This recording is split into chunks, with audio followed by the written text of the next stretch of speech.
Welcome to Clearing the Clutter Inside and Out with Julie Caraccio. Every Tuesday at 1 p.m., Julie interviews experts on all areas of clutter: physical, mental, spiritual, and emotional. A clutter coach and professional organizer, Julie also offers tips to help you get clutter-free for a more joyful and fulfilling life.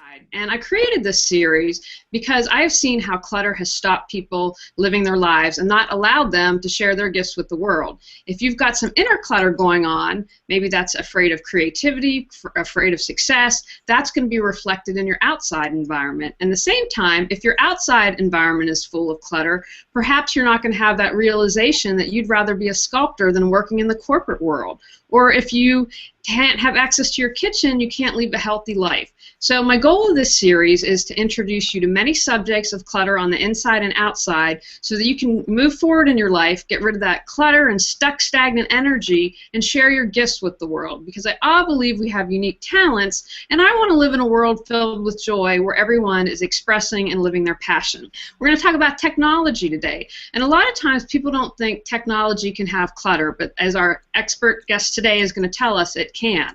So we're going to talk to Emily Parks today. Emily Parks founded Organized for Success, LLC in 2007. She specializes in productivity and technology for small businesses for both PC and Mac. Emily utilizes technology and business organization systems to help clients increase efficiency and output by creating customized plans to incorporate into daily operations. She provides one-on-one team consulting in person or via Skype, customized workshops and trainings, workflow processes, and professional organization of physical workspace statewide in North Carolina. Welcome, Emily. Hello, Julie. Thank you for having me here.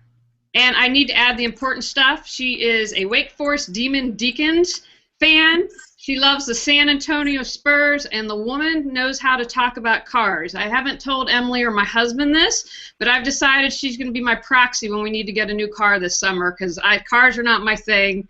Emily's going to be my vote. I will fulfill that role for you. Outstanding. All right, let's get started because we have a lot to talk about today. Where do you see that most people get stuck in clutter with their technology? Julie, that's a great question, and I see three main areas where people typically have issues with technological clutter. First, it's not uncommon for executives to receive a few hundred emails per day.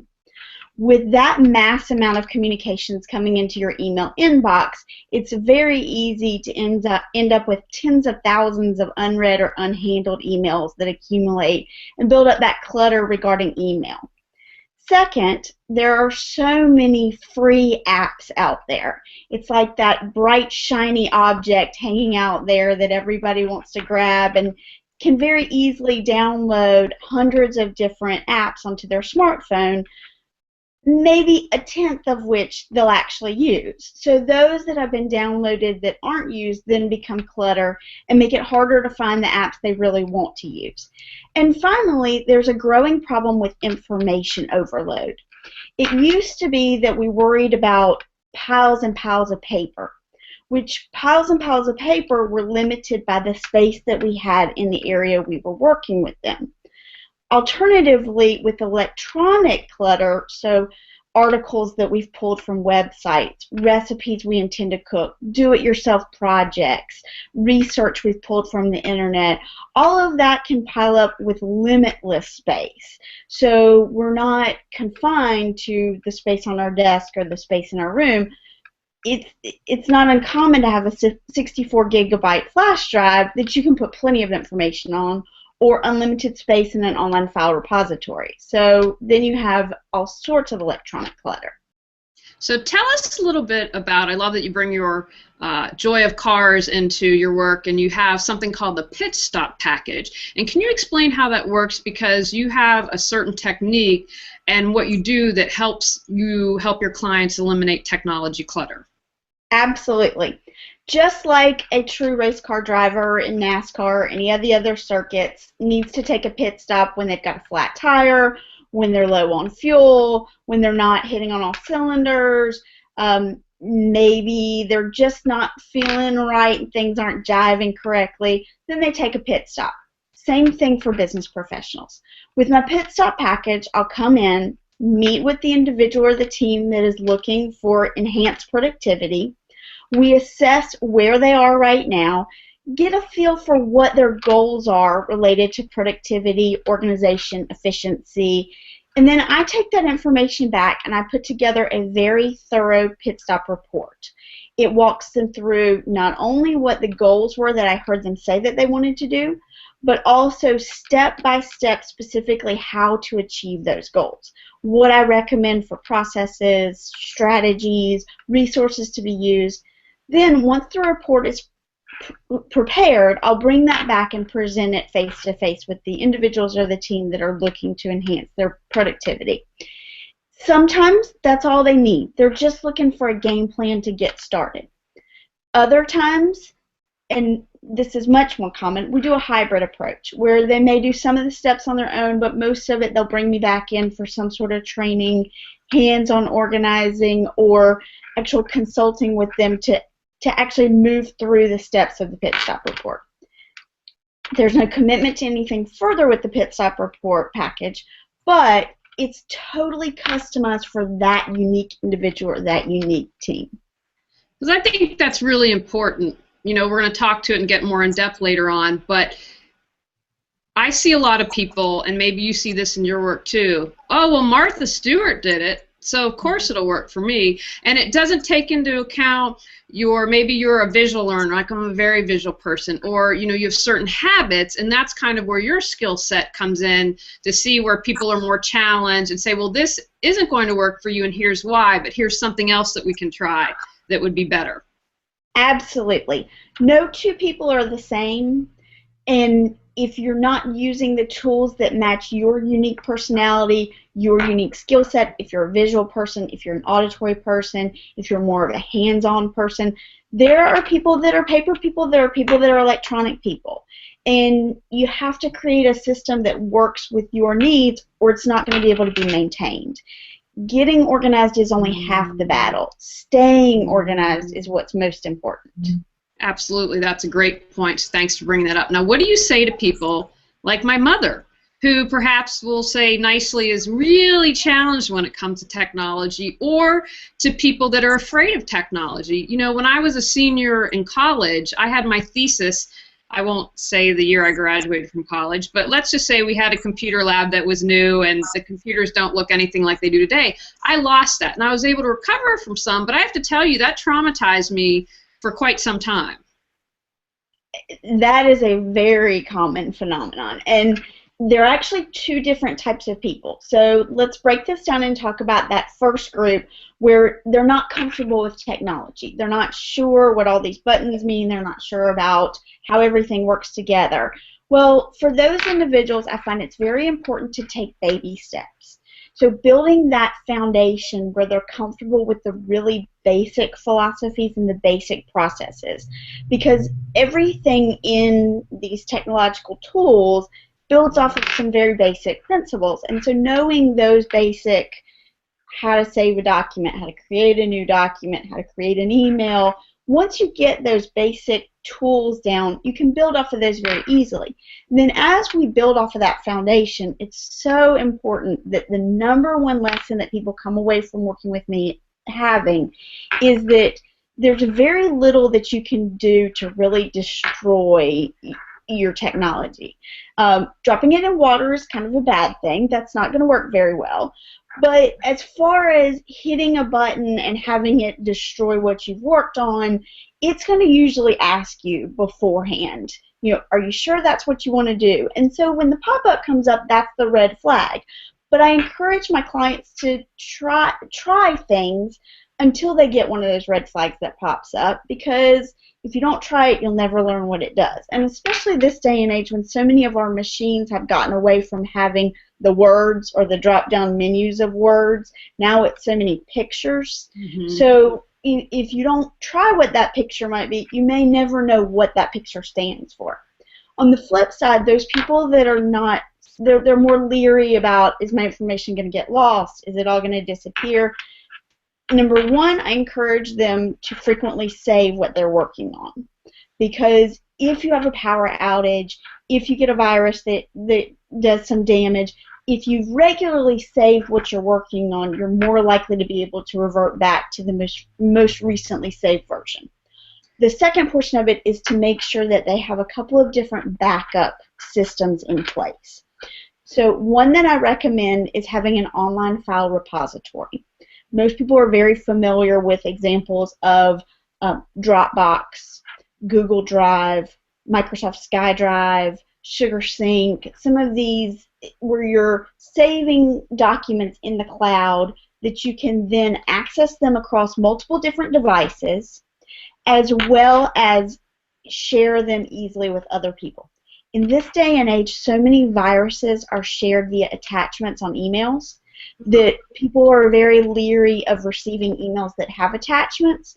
So the great thing about these online file repositories is that when you share a document through those services, it's usually shared as a link that people can click on to download the file themselves, which is very reassuring for people. But it also gives safekeeping of people's records in the cloud. Another alternative that I have most of my clients doing in addition to the online repository is to have what I call a set it and forget it solution. So what that means is you install the software into your computer. Anytime your computer is active on the internet, so like you actually have a Wi-Fi connection or you have internet connection in your device, it will send all of your data and documents to its safekeeping servers. And there's usually servers in multiple states. So if there's a catastrophe in one state, you've got a backup in another state. And they're all encrypted so that everything is safe. But the examples are Carbonite, CrashPlan, and Mosey, which are all three that you install. Once you've installed it, you've told it what to back up, it automatically backs up your data, and you don't have to remember to plug in an external hard drive to back it up or to plug in a flash drive to back it up. It's going to do that automatically for you.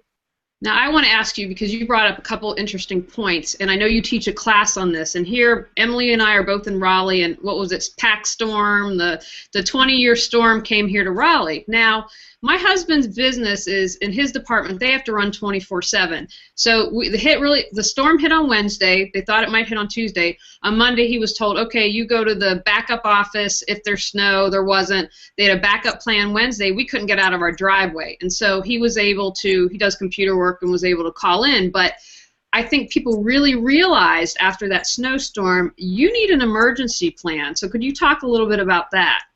Absolutely. It's not just fires or computer viruses or terrorist attacks that are emergencies that we have to prepare for. It could be as advance notice as a snowstorm, a hurricane coming, a tornado coming. All of those are things that we need to prepare for. And we are lucky that we live in an age where technology hugely helps us with this preparedness. Because with cloud solutions, with the, as I mentioned, online file repositories, set it and forget it solutions, tools like Evernote or different tools where you can save your information, save notes, checklists, all sorts of preparedness information, you can be prepared beforehand. But the biggest step is to take time to think about what are potential emergencies that could strike you and your business. And with those potential emergencies that can strike you, who is going to need what information at what intervals following that emergency? So do you need to communicate with employees? Do you need to communicate with customers? Do you need to communicate with vendors? And how will those either communications or information that would need to be accessed be available for those groups, whether it's your employees, your vendors, or your customers?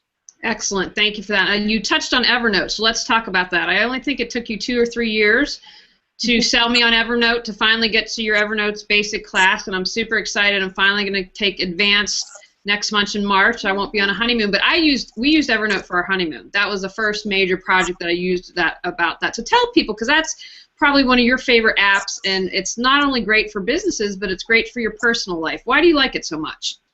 Well, I think that Evernote is an absolutely fantastic tool, and I consider it basically my external brain. The slogan for Evernote is "Remember Everything," and their associated logo with that is actually an elephant. But I like to think of it from two strengths that it has. The first of which is its search capabilities. So I use it for checklists, compiling research, making my notes for analysis, all sorts of information that I need to reference later, either for living my own life, helping my clients, running my business. And so with the search capabilities, I can find any bit of information that I've compiled in there just by entering the related term that I'm looking for information about. Second is the ubiquity of it. I'm always on the go. I may be in my office one day, I may be in a client's office one day, I may be at a networking event or a lunch event or out and about somewhere, working from a coffee shop, whatever, but I typically will have something with me that I can access my Evernote notes on. And I know that with it syncing across all my devices, whether I have my laptop, my smartphone, or my tablet, I can still access that same necessary information from wherever that I might be working. And it's been hugely important because of the flexibility of the tool. So not only can I upload typed text, information I've clipped from the internet, web clippings, but I can also do video files, audio files, and I can take photos of my handwritten notes that are later searchable because Evernote uses optical character recognition. I say that 10 times fast. But with optical character recognition, I can search what was written in a handwritten note, or if I took a photo of a handout, then anything that's in that photo of the handout is then searchable, and I can find whatever I'm looking for very quickly. One other thing I want to bring up about Evernote, too, is that there's a lot of what people would consider comparable note-taking sources, tools that are out there, but a lot of those require you to fit within a template. So when I talk about the different kinds of information that can be compiled into Evernote, I can utilize many different forms of information within the same note. So I'm not confined to all checklists in one note, or just type text in another, or just a photo in another. I could have one note or one document, is another way to refer to it, that has a photo I've taken, notes that I've typed into that note with it, as well as an audio file I may have added to it. So I like the flexibility of it. Okay, we have a comment here I'd like to share, and I want to encourage you. I do these shows for you. I want you to clear the clutter out of your life. So if you have a question or comment, please feel free to share it. Emily Lansfield says, I switched to cloud-based just over a year ago. It has removed all the concern for file/data loss so I can focus on the creation. I love that. You have any thoughts on that you'd want to share? I think that's an awesome comment, and congratulations on moving to the cloud. It is a empowering transition there, and I think from an efficiency standpoint it's really helped a lot of people. He hit on one topic I want to reiterate to people, in that by moving from paper to the cloud, you can search for things so much easier, because with paper you have to make sure it's in the right file to find it. In the cloud you can do a search and it's going to search across all your folders, all your notebooks, whatnot. Even if you're in Evernote, it's actually going to search the words in the document too. So it just saves time looking for what you're looking for. Okay, we have another question from Geraldine Thomas I'd like to ask you. Geraldine asks, any tips for those of us who have clients preparing for the end of life? Thought she said end of the world. Sorry, I was going to be like, do an REM song. How do tech organizing experts advise proceeding with clients' social media accounts, passwords, online bill paying, etc.? Great question. That is an excellent question, and I'm actually working with a couple of clients right now where we're kind of working through the thought process of what are their needs and expectations and goals, as well as their loved ones that will be left behind needs and goals with this. So for example, from a personal standpoint, you may have a personal Facebook profile that your friends and family would like kept alive and active after you're gone. So that is something to take into account. But from a bill pay standpoint, from a activating, deactivating online account standpoint, it is important to have that one point person who you trust with anything that is given, either if you have a, usually I recommend you have like a LastPass or Splash ID or RoboForm or some online tool that is a safe keeper for your passwords, that person who is your keeper of the important things is given the login for that, so that when you're gone, someone can get in and activate those passwords, especially for bill pay or deactivating accounts. But it is also important for them to keep in mind that there may be some files that they want to set up for auto delete, so should something happen to them and they didn't want those files shared with their loved ones. So it's definitely worth planning for and thinking through your goals as well as your loved ones' goals. I know there was a case where a military man died in Afghanistan and his parents wanted to be able to access his Yahoo account, and Yahoo wouldn't let it. And I don't remember how it settled. I think they might eventually, but you know, when you're dealing with the loss of someone, this is a stress that you don't want to have. But you mentioned briefly LastPass. Can you explain for people who are watching that might not understand what that means, one password is, and tell them what that is? So there are numerous different programs or platforms, depending on how you want to refer to them, that are password managers. And you go onto their associated website, create your username and password. This will then become the only password that you have to remember. So on the one hand, you want to make it something you can remember. On the other hand, you really need to make it something that no one else can remember, because if it's easy to hack into it, then they will have access to all of your different passwords. So make it complex enough it can't be hacked, but easy enough that you'll remember. And then once you've logged into the account, you can program into whichever platform you prefer all of the websites and associated logins and passwords for those websites that you use on a regular or sporadic basis. So that way, once it's installed on your laptop or desktop, when you visit those websites, it will automatically know to log you in. Excellent. And thanks. Go ahead. Most of them also have apps that you can use on your smartphone or tablet. So when you're trying to visit a website from your smartphone or tablet, you actually would then log into your LastPass app or your Splash ID app and go to the website through that password manager tool. Can you talk a little bit about email? Because I know that's an area where a lot of people get overwhelmed, and I will admit that I use that as an excuse when getting off people's emails lists that I don't, I'm getting 200 email a day, I love you, instead of saying I just really don't want your newsletter. So talk a little bit about that. Oh, Julie, email is a huge problem for people. Many business professionals are currently getting a couple hundred emails a day. And so the current practice that is normal for people is to do what we call check our email. So you log in, you glance at what you've got, you respond to those that you feel are really important at the time, and then you come back to it later. Well, unfortunately, that makes it difficult to know which of those emails in your inbox have been responded to, have been dealt with, are waiting on something else, are in the thought process mode, haven't been read at all, and very quickly you can get to a point where you've got 10,000 emails in your inbox and don't even know where to start. Additionally, this process of checking email becomes an inefficiency because as soon as you've glanced over that email, your brain starts to think about your response to it.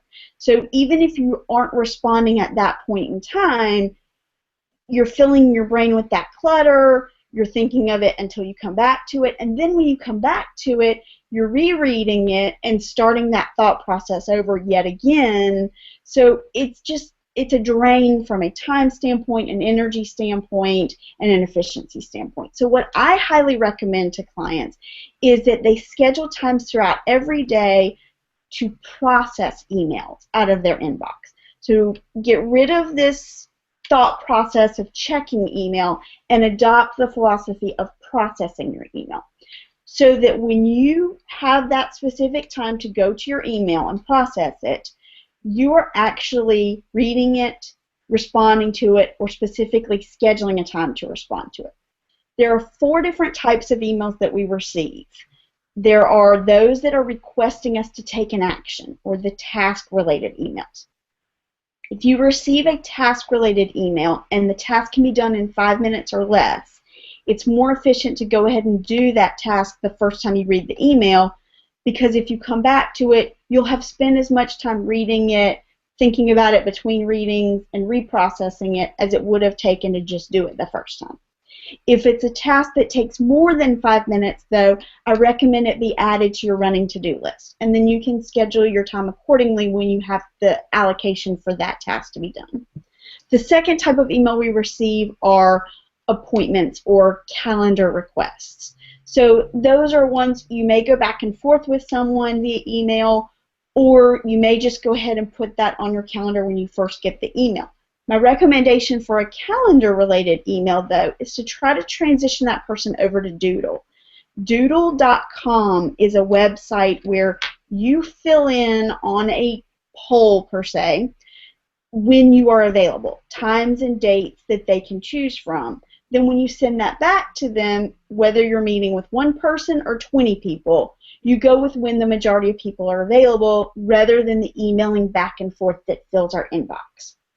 The third type are reference emails. So those are ones that as soon as we've read them, we would want to file them within our personal folders.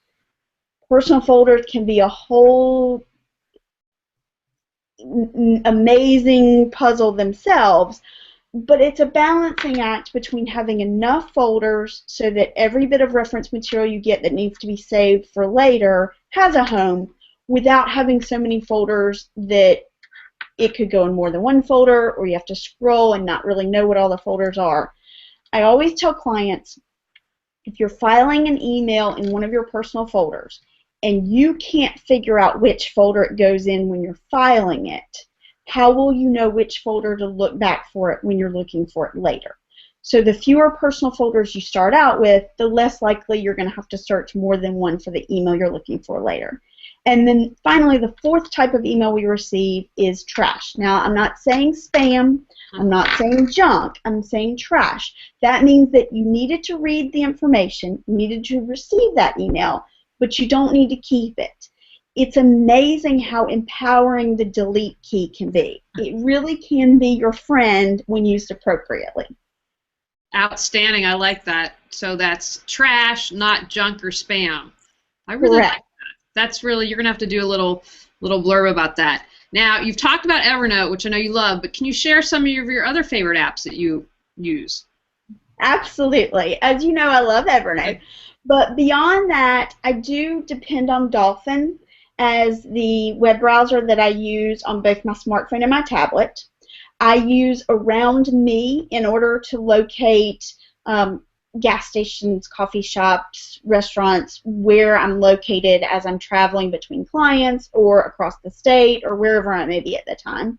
I depend on Square Registry in order to take payments from my clients via credit card.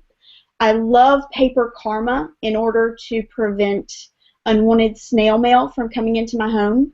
I use Music ID in order to identify new songs that I hear on the radio. And I love listening to the local ESPN radio affiliate on WRAL's Sports Fan app. Outstanding. Well, that's great. When speaking of ESPN, I am the only person in North Carolina that doesn't watch college basketball. However, I am a huge Steelers fan and WVU Mountaineers fan, so I'm a tailgater. I like football. I like college football. I love professional football. And you wrote a really fun blog about using technology when tailgating. So share some tips from that. I firmly believe that technology should be a tool in our toolbox that helps us. rather than this hindrance or something that makes life more complicated. Well, when you're planning a tailgate, that's when you need tools to help you. So things like ourtailgate.com is a great resource where you can not only input all of the individuals that you want to invite to your tailgate and actually send the invitations through ourtailgate.com, but you can set up a listing so that people can sign up for what they're bringing to the tailgate, which getting everyone that's coming to the tailgate involved in the planning process makes them even more excited about coming too, and it lessens the burden of the person that's coordinating everything. Additionally, I really feel like a tailgate can either be made or broken at the grill. So Grill It app is a great resource for not only finding new and unique things to grill, but also recipes for making your meals better while you're tailgating. Additionally, the environment you've got while you're tailgating is important, so I like Spotify as an app to play music, and the Yahoo Sports app is really helpful for keeping up with scores of other games that are going on while you're at your tailgate. Outstanding. I'm like ready to tailgate now. We only have, what, 6 more months till football? It's on its way. I'm ready. I love football. I am too. Go Steelers. Okay, this is very important because this whole series that I do is about eliminating clutter from our life. So what tips would you have or common mistakes that people make that leads them to clutter their technology? So when I think about common mistakes that lead to clutter in technology, I go back to the 3 issues that we talked about before: email, apps, and information overload. It is so incredibly easy to accumulate thousands of messages in our inbox, to fill our smartphones with hundreds of unused apps, and to overload ourselves with articles that we've clipped, blog posts we've pulled to save, recipes we're going to do, do-it-yourself ideas, audio clips, video clips. The list goes on and on and on. So it's important for people to be aware of what they're downloading and what they're bringing into their technological environment.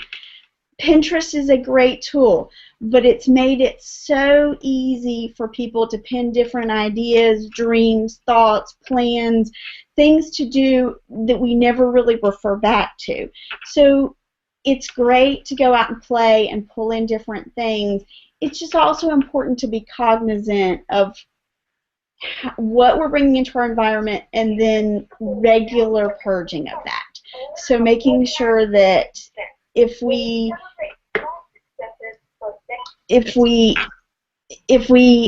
bring something in, that at some point we analyze whether it's appropriate to keep it or it needs to be purged.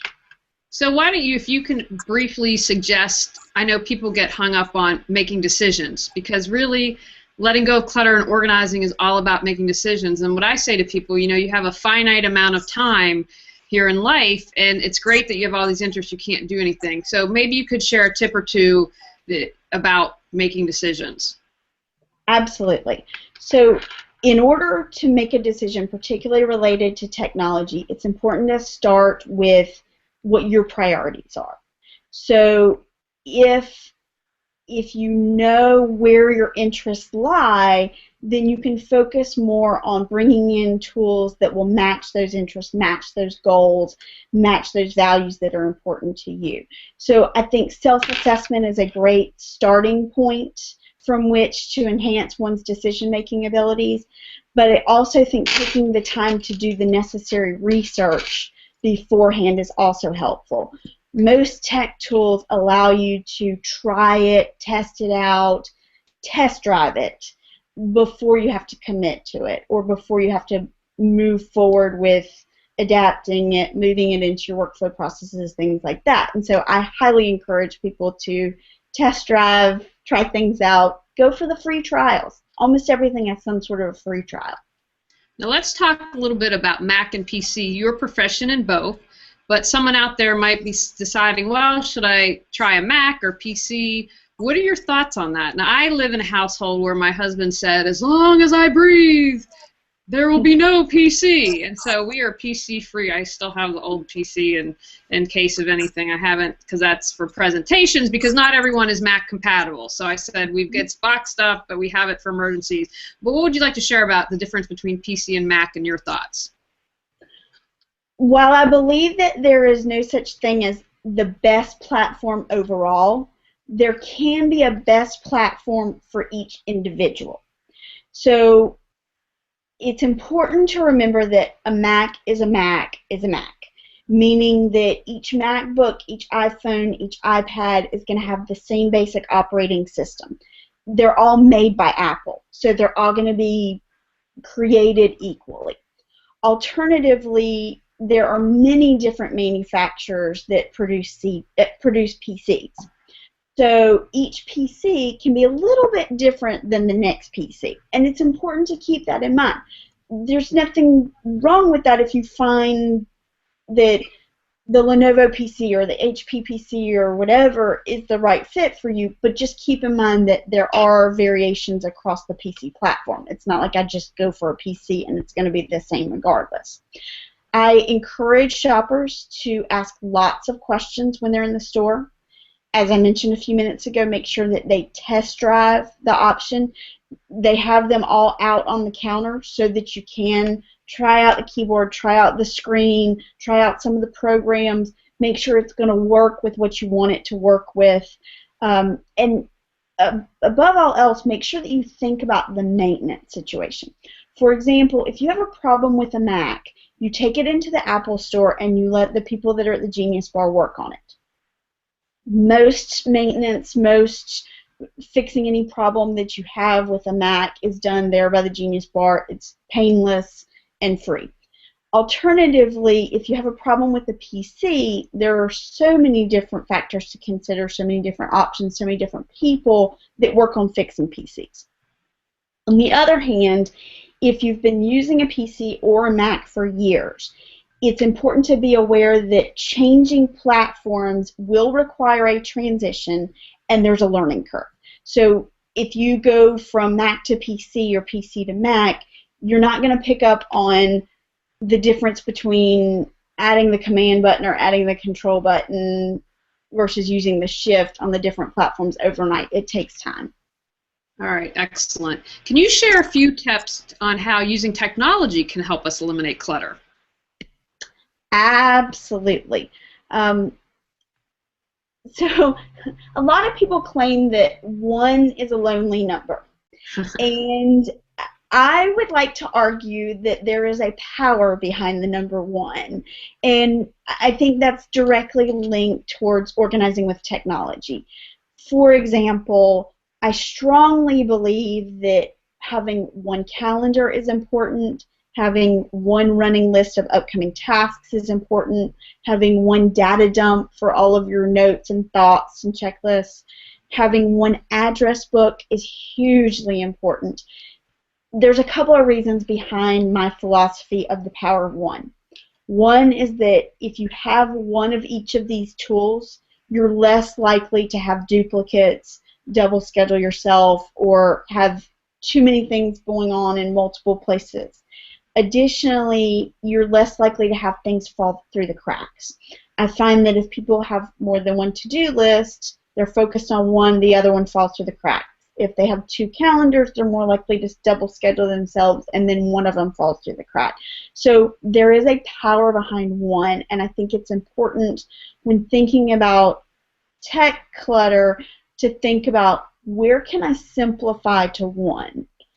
One phone, one tablet, one email program, one email housing place where I check my email, wherever you can optimize the power of one. I think that's really great advice. I had someone say, hey, I referred you to speak, and I'm like, all right. So I emailed the woman, I said, so-and-so referred me, got back. I mean, I know you can't always judge the feeling behind email, but there was no mistaking this one, and she wrote back and said, well, so-and-so was supposed to speak for me, but double booked and had to cancel, so I wasn't going to wait around, and I already scheduled someone else. Well, you know, you're a small business owner like I am, Emily. You could tell that that relationship was strained, to put it mildly. she didn't look good. I mean, and whatever it was that happened, and it might have been that, but that's just an example in real life how someone lost a speaking engagement, strained a relationship with the client, and that, could have further consequences. Very much so. It's a ripple effect. So if you're duplicating appointments, if you're letting things fall through the crack, it's not only going to impact your productivity, your effectiveness, but it's also going to impact your brand and the way that you're perceived by others. Now, you've given us a lot of great information today, but I'm all about sometimes it's going with the flow and sometimes it's taking action. I do this series because I want people to change their lives. I don't want them to have clutter. So if they're watching, they're like, oh my gosh, information overload, there's so much. What one step could they take to eliminate clutter from their life using technology? So we've touched on quite a few things about email, apps, information overload. We've talked about priorities and picking what you download or what direction you go with on your priorities. I think that once an individual can pinpoint where they're feeling overwhelmed, so are they feeling overwhelmed with emails? Are they feeling overwhelmed with all of these apps that are everywhere, or all of these documents on my desktop that I can't find what I'm looking for? Whatever it is that's causing that overwhelm, then I recommend that you determine what is working so you can remove what is not working. What that means is if you're overwhelmed by all of these apps and you can't find that app that you're looking for, determine what are those apps that you do use and you do like so that you can remove the clutter of the other ones. So the action item people should take away with is wherever you're feeling technologically overwhelmed, what is working in that realm so you can get rid of what's not working in that realm. All right, excellent. We have a question, Emily, from Lance Fields, who says, what are your thoughts, experiences with utilizing tech and organizing day-to-day life for the average Jane or Joe? What are my thoughts on it, or what are my... He said, what are your thoughts, experiences with utilizing tech and organizing day-to-day life for the average person? Do you need clarification on that? No, I find that we are more and more dependent on technology for our day-to-day lives. So it's not just our communication methods, our collaboration methods, it's finding our directions to get from point A to point B. It's pulling our calories from the information on the internet so that we know if we're headed in the right direction for our diet plan. It's pulling our exercises for our morning workout routine. We're all very dependent on it. So knowing that we are dependent on it means that we need to figure out where it's appropriate and where it's not appropriate. There are certain areas of life where people just feel too overwhelmed with technology. So seeing where your comfort zone is helps to be able to determine, am I too dependent on technology here, or do I need it somewhere else, things like that. And I do find a balance is important. It's important to disconnect from time to time. I don't check my email on my smartphone. I check it on my tablet and my laptop because I feel like there needs to be that level of not connectedness, if that's a word, at some point, because when I'm in a meeting, that's the person I'm meeting with. I'm not thinking about the emails, or when I'm on the phone, I'm not worried about the emails popping up. And I think that balance is important. Does that answer your question, Lance? It does, but I'm wondering if maybe he's in, Lance, please post if I'm wrong, but maybe if you could give examples. So in everyday life, an average person who maybe not from the business is utilizing technology to organize their personal life. Or he said to add, I meant for the less tech-savvy folks. Oh, so how would I recommend that a less tech-savvy person incorporate technology easily into their day-to-day life? I believe so, but if not, Lance, please post. We want to make sure. I think I was interpreting it a little bit different, but maybe that's, yeah, I would answer that. We'll go with that. Okay.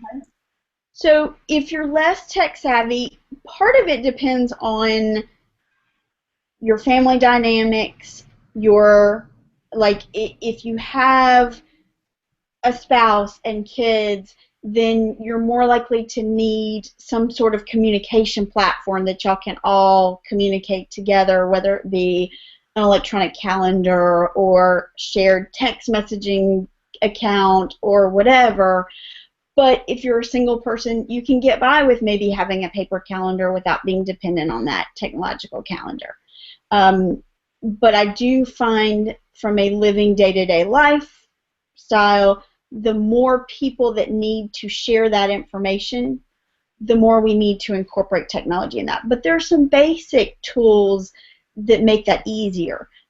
Google is a great platform for using Google Calendar, which is great for families to share from wherever they are very easily on the internet, so you can see your spouse's appointments or commitments and make sure that you're not planning something for your spouse when they already have something planned for y'all together. It's great for keeping up with kids' schedules or roommate schedules so that you're not crossing in the night and have no idea what's going on in your shared environment. Beyond that, incorporating in baby steps is important for those that are not as tech savvy. So starting with 1 or 2 apps if you're new to the smartphone world, or if you're using a flip phone, start with websites. And again, Google's a great platform for just using the things that are on the Google website and not worrying about a smartphone or a tablet or anything along those lines. All right, outstanding. Well, Lance wrote exactly, so hopefully we've answered his question. If not, he can pop something up. Now, I just want to give you a quick chance. Is there anything you've like, oh my gosh, I wanted to mention this and forgot? I want to give you an opportunity if there is. Well, I do want to make everyone aware that not only do I offer the face-to-face and video-based consulting, I do offer the hands-on office organizing as well as public speaking and organizing services for enhancing your productivity. So no matter where you are located, if you are interested in learning more about any of these tools, I can meet with you via Google Plus Hangouts or Skype or any other tool to walk you through it. We can do some screen sharing so that you can see how I'm using the tool to see how it can better be utilized in your life, or maybe can be incorporated into your workflow. I also offer very relatively inexpensive price workshops that are open to the public. My workshop schedule is continually evolving and being added to, so feel free to visit my website, which is organizeforsuccess.biz, and under upcoming events I keep the list of upcoming workshops, so take a moment to visit. We've got another question for you, so I want to make sure that it's from Lance. So, as an example, instead of having a paper calendar on the fridge, transferring it to an electronic calendar and connect all people in the house to it. Absolutely. I would, and the benefit to having it online is you're not chained to that fridge where it's hanging. You can access it remotely wherever you're located, and if Lance makes a change to his calendar while he's sitting at work, then whoever he is sharing that calendar with an hour away or 30 minutes away or whatever immediately knows what that change is. So it's not like you're waiting until you get back to the fridge to add that next meeting or appointment or doctor's appointment or whatever. It's immediately added to it. So if you're in a roommate situation, you say, my girlfriend's coming over tonight, no awkward moments are going to happen. Absolutely. It takes away, it used to be that you put like a towel over the doorknob or something like that. We're in the technological age, we don't have to do that anymore. Hey, I'm just trying to stop awkward moments around the world. In addition to clearing clutter from the inside and out, I'm all about stopping awkward moments. So, just to recap, organizedforsuccess.biz. If they go to your website, you have a list of all your great classes that are coming up. You do speaking, you do presentations, you can consult via Skype, via Google, everything. Yes. All right, outstanding. So, is there anything else that you want to add before we wrap up? Well, I think the message for people to go away with is that even though technology is supposed to make life easier for us, it can indeed become clutter if we let it become clutter. So being strategic about what types of technology we bring into our realm and continually evaluating what we keep in our realm and our processes for dealing with it can truly make technology a tool that makes us better, more productive, smarter, more efficient, and live a better life. So I want to make sure people are empowered to use technology as a tool. All right, everyone, I want you to get out, clear your clutter, and live your life. Thank you so much, Emily. Thanks, Julie. All right, everyone. Bye now. Thanks for joining us on Clearing the Clutter Inside and Out.